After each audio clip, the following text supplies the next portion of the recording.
Going to go through the outcomes assessment process within Canvas real quick. This shouldn't take long.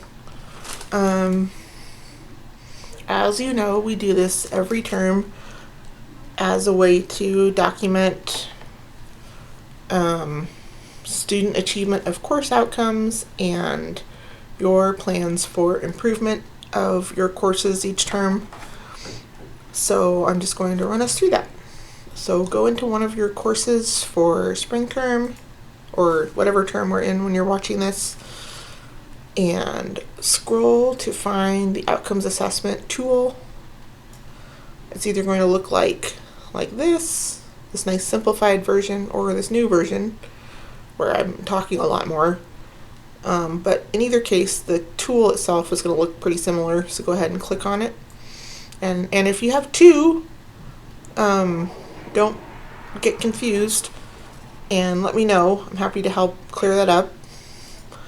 Either one will work, but I don't want you to accidentally start one in one and finish in the other.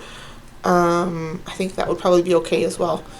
But anyway, go ahead and click on one of these, and then you'll see some links within the description of the assignment, including a link out to the CCOGs. You'll click on the approved CCOGs folder and find your subject area. A rubric for institutional learning outcomes, so definitions of the different ratings if they're helpful. And then instructions, but as I'm recording this, I'm realizing these are not the instructions I'm currently recording. So as you all are working, I'll probably be going through and replacing the links in your outcomes tools. And then this last link we'll deal with when we're done with the rubric and scoring. This is the link out to complete the narrative responses.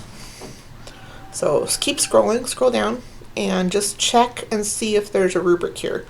It's either going to be course specific, or it'll say something like some rubric.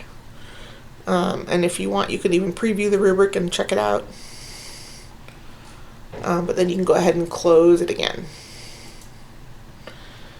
Okay, we're going to scroll up and look for SpeedGrader.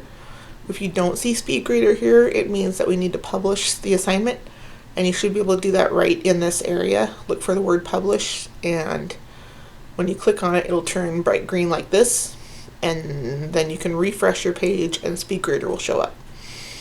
So let's go ahead and click on SpeedGrader. I noticed as Canvas keeps updating things, the rubrics are no longer collapsed by default. So we, at least in this course I'm testing things out with, there would be a button here that says View Rubric, and then you would click on it and it would expand. But in this case, these have not been collapsed. They've just been expanded. So it may just show you an expanded rubric down below here for each student, and then you can move this bar here to the left to view it completely if it's cut off.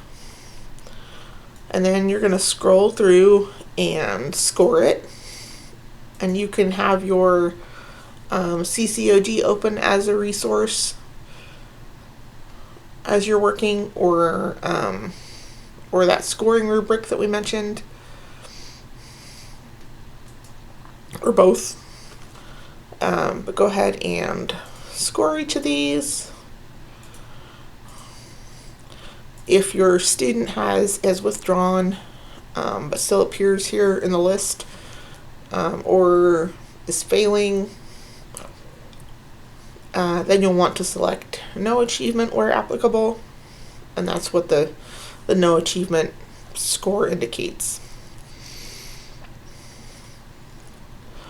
Once you're done scoring, you'll want to click Submit Assessment, and the biggest mistake that instructors make is not really a mistake. It looks like these are scored, but if you don't click Submit Assessment down here at the bottom for each student, then the scores are not saved.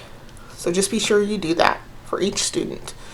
And then when you're ready to move on to the next person, use the drop down list and choose the next person.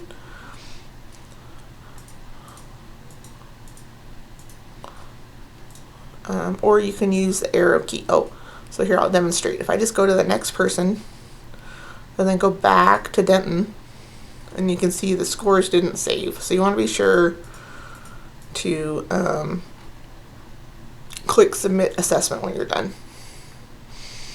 And then you can use the arrows to move on to the next person. And that's it for scoring. The last step, of course, you can either go back to the main assignment page by this link, or it'll probably be open in another tab as well. But go back to that main assignment page, and if it's easier, you can even go back to your course homepage and scroll to that module again. Go ahead and go up to the top with all the description, with all the links, the resource links, and click on the narrative responses survey.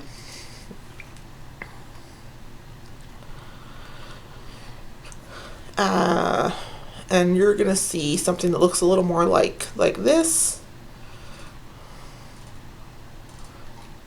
And you'll just scroll through here and complete this for spring term, or whatever term we're in. For your course, be sure and type it out, CS 167. And then you'll answer 3 narrative questions for your course. The last question doesn't need to be answered unless you haven't taught the course before. And then once you're done, click submit, and then you'll be asked to click submit again. And that's it.